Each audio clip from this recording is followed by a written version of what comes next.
Olá, queridos, voltando aqui para nós continuarmos então nossas videoaulas sobre Israel como o relógio escatológico de Deus para a volta de Cristo, tá? E nós no primeiro vídeo fizemos uma introdução geral, falamos de algumas correntes escatológicas e tal, falamos a corrente que a gente pertence e fizemos uma introdução sobre o início, porque eu falei com você que para a gente entender Israel como relógio de Deus para a volta de Cristo, a gente precisa entender um pouco da história judaica. Então, antes da gente chegar lá depois da diáspora, a partir da diáspora, né, da dispersão final, né, depois de Cristo, né, antes da gente chegar lá, para a gente trabalhar um pouco mais nessa questão histórica, até Israel novamente como nação, agora no século passado, nós precisamos entender um pouquinho da história judaica e entender esse grande milagre que é Israel, tá bom? A nação de Israel. Bom, Deus chamou Abraão, Abraão iniciou uma história, Abraão gerou Isaac, Isaac gerou Jacó, e Jacó gerou seus 12 filhos, e a partir daí nós tivemos então as 12 tribos de Israel. Mas Deus já tinha falado que essas tribos, que Israel iria para o cativeiro, o primeiro cativeiro judaico. E aí vamos para a Bíblia. Gênesis capítulo de número 15, versículo de número 13. Então disse a Abraão, aí o nome de Abraão ainda era Abrão, pai exaltado. Lembra, depois Deus muda o nome de Abrão para Abraão, pai de multidão de nações. Tá bom? Então diz assim, então disse a Abrão, saibas, de certo, que peregrina será a tua semente em terra que não é sua, e servi-los-á e afligir-lão 400 anos, ou seja, a tua semente vai ficar então cativa então em uma terra que não é sua durante 400 anos. Tá? O cativeiro egípcio, o primeiro cativeiro de Israel. Lembrando que existe um debate sobre esse cativeiro de 400 anos e 430 anos e depois de cerca de 430 anos, boa parte dos historiadores cristãos entendem que esse cativeiro, na realidade, corresponde desde a entrada de Abraão, né, na terra de Canaã, até então o retorno de Israel para Canaã. Que então entende-se boa parte que esse período todo. Por que seria cativeiro, visto que Abraão não foi cativo? Mas a terra ainda não era de Abraão, né? Ainda tinha muitos povos naquela terra, naquela região. Tinha heveus, jebuseus, gigazeus, né? Tinha, sei lá, heteus, eram muitos povos, né?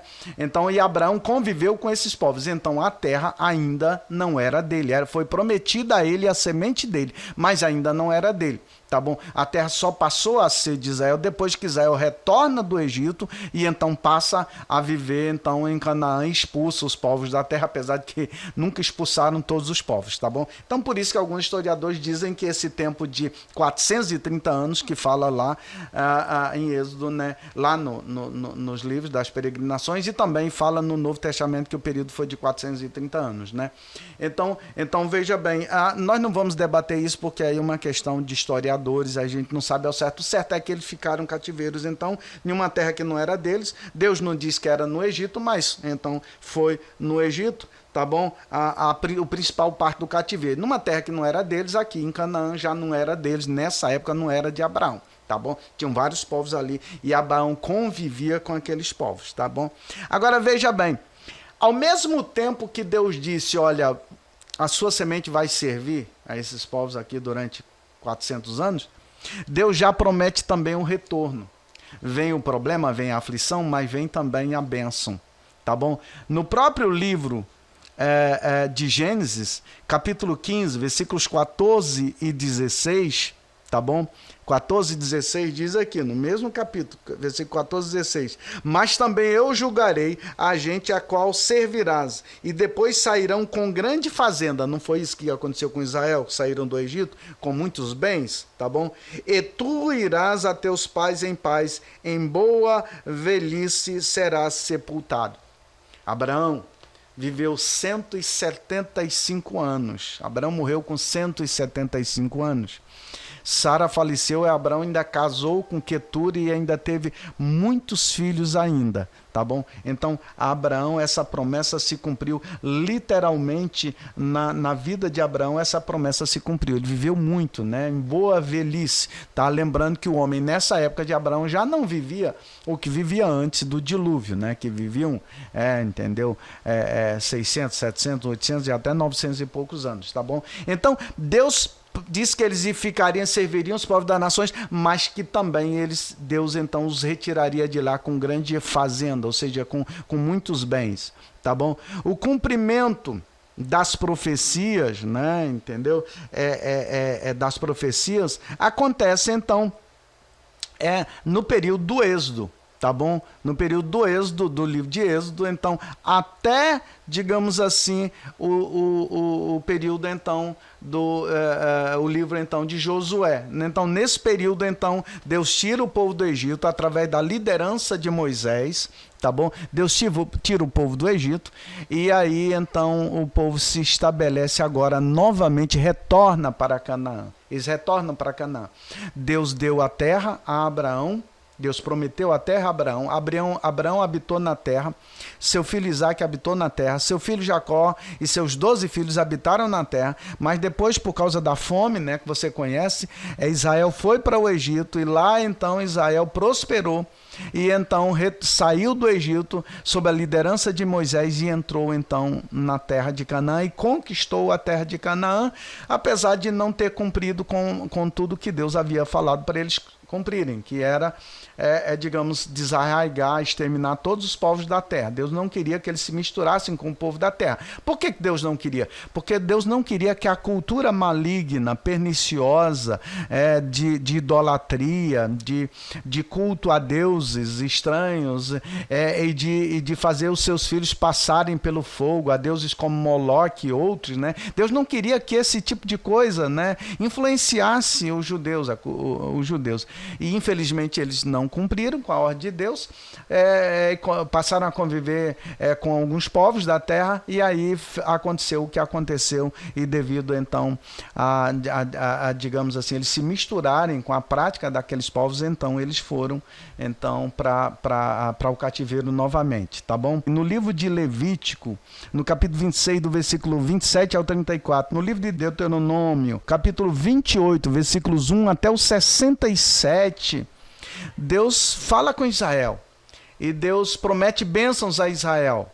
E se eles obedecessem a Deus, se eles andassem na presença do Senhor e tal, eles comeriam o melhor da terra, aí vem as bênçãos, né? Serás abençoado no campo, na cidade e tal, entendeu? Aquela coisa toda que vocês conhecem.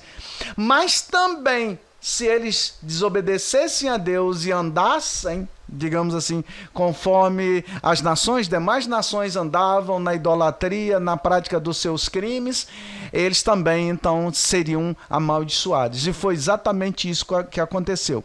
Então, o primeiro cativeiro, Israel voltou, tá bom? Que foi o cativeiro egípcio, tá bom? Israel voltou.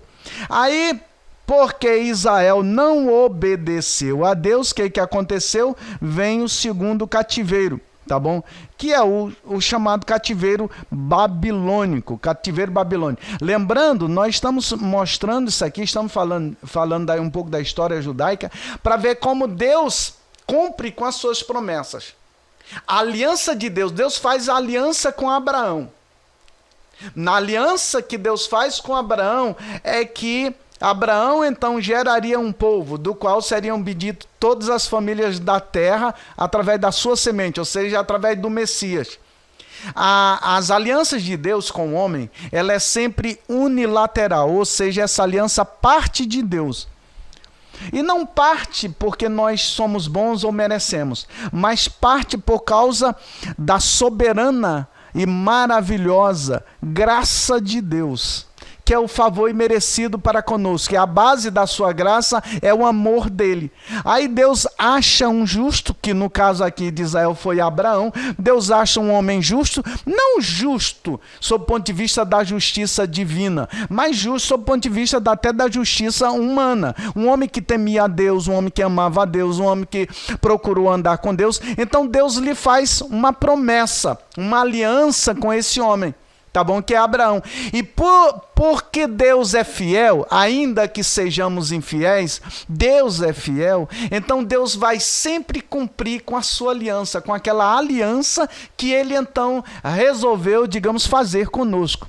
Deus vai sempre cumprir com essa aliança, pode saber disso, pode ter certeza disso. Não tem como, Deus cumpre com a aliança dele conosco. Mesmo que nós somos infiéis, a aliança dele permanece ali, digamos assim.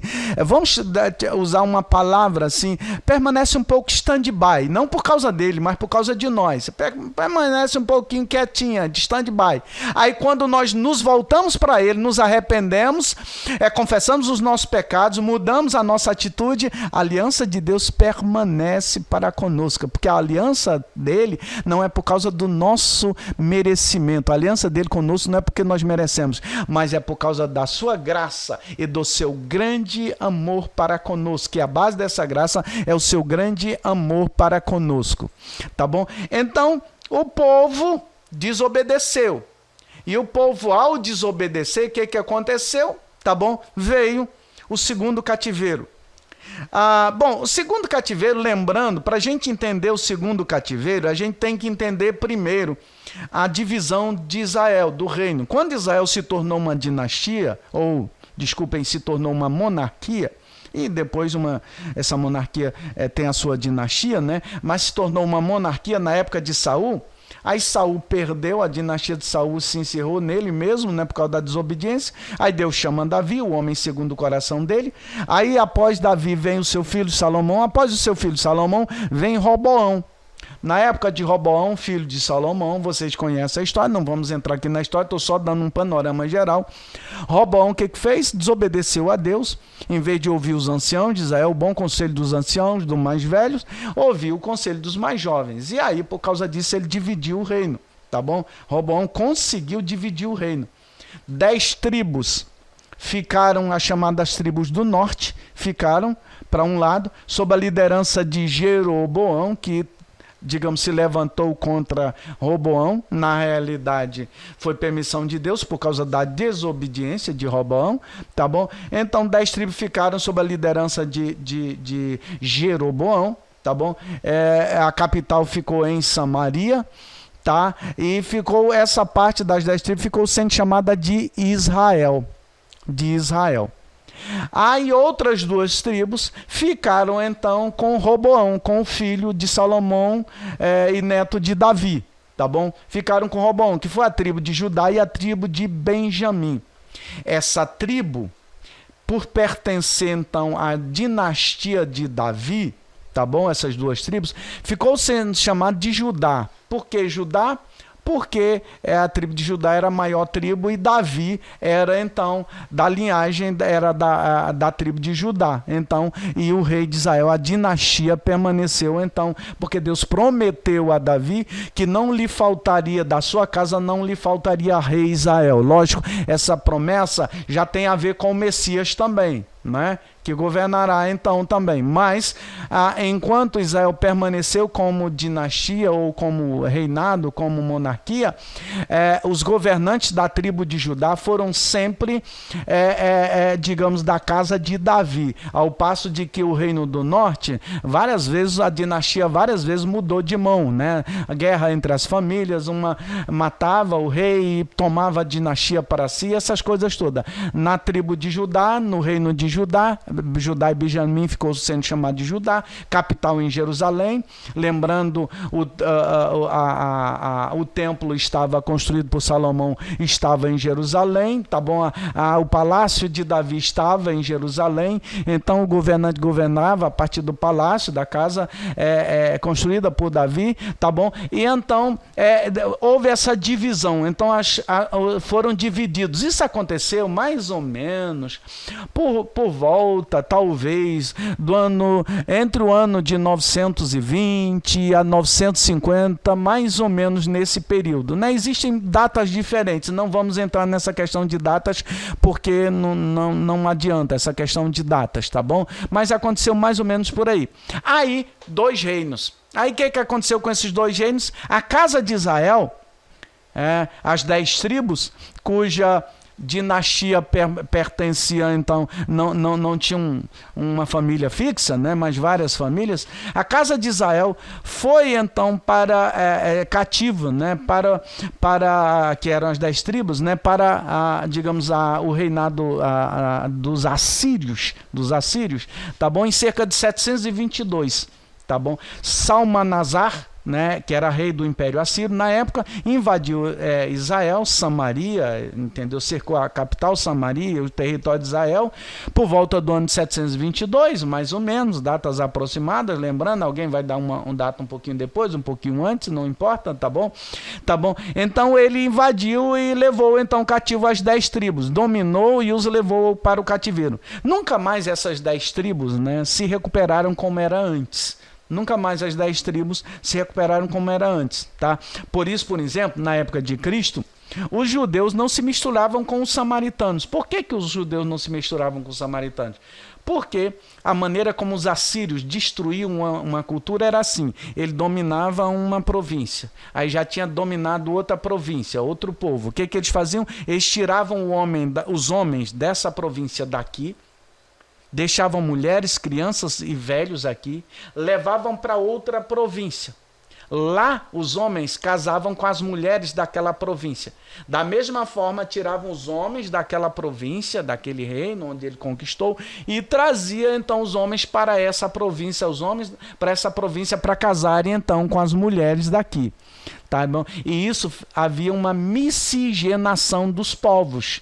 As culturas não permaneciam, porque o que dominava naquela época era sempre a cultura do homem, não é isso? A cultura do homem. E aí eles faziam isso. Então eles fizeram isso. Por isso, os judeus na época de Jesus não se misturavam com os samaritanos, por causa do cativeiro, então, para o Império Assírio, das 10 tribos, das tribos do norte. Nunca mais eles se recuperaram como eram, então, antes. Tá bom? Aí vamos falar, no próximo vídeo, vamos entrar falando do cativeiro judaico. Tá bom? Do cativeiro judaico, no caso, para a Babilônia. Nós vamos então falar no próximo vídeo sobre esse assunto. Vamos entrar falando desse assunto no próximo vídeo, tá bom? Lembre-se, compartilhe, curta, se inscreva lá no nosso canal, tá bom? Canal Conexão Missão Ajudar, para você então nos ajudar a cada vez mais melhorar, para podermos então divulgar os nossos vídeos aí. Deus abençoe você no nome de Jesus.